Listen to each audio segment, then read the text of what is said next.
So some threats to wetlands. Development of commercial properties like restaurants, malls, airports, businesses can all be damaging to wetlands. Development can include filling in wetlands to build access roads, parking lots, or place utilities like, power lines. Construction can increase sedimentation, destroy habitat, and redirect water flow. In the United States, development in wetlands is highly regulated through the Wetlands Protection and Restoration Act. Many states and tribal governments also have regulations for protection of wetlands. An additional threat to wetlands is dam construction. It restricts and reduces water flowing into wetlands by disconnecting the rivers from their floodplains and wetland areas. The natural downstream flow of sediments that create deltas and build up estuaries along coasts is reduced, and migration of fish and other species can be impacted. Overfishing is also a threat to wetlands. It's when people harvest fish faster they can be replenished by reproduction in the population. The size, age, and type of fish remaining can be altered by overfishing. This can create imbalance in the entire food web within a wetland area. Animals and birds that eat fish can be greatly impacted, and their role within the wetland system can be threatened.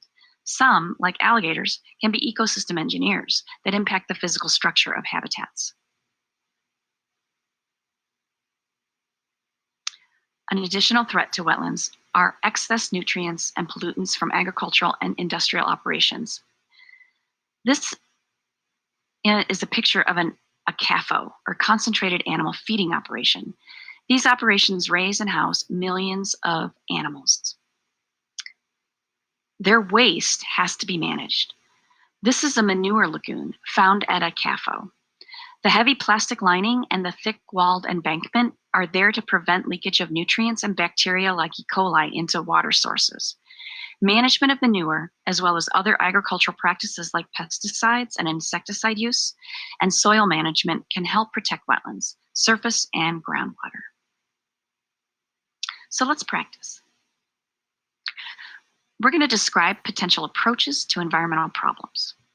So a small community is having issues with too much wastewater from its treatment plant entering local surface waters during heavy rainstorms. Which of the following choices below would be an acceptable long-term solution for the community?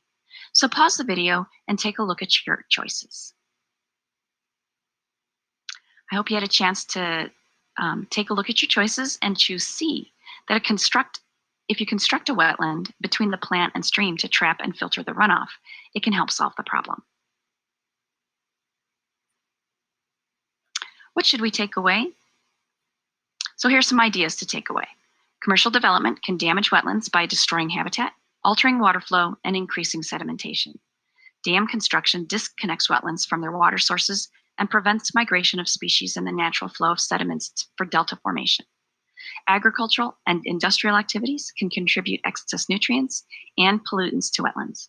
Overfishing can shift the ages and types of fish remaining, causing imbalance in the food web of wetland communities. Thank you for learning more about the environment, and I hope you get a chance to get outside and enjoy it.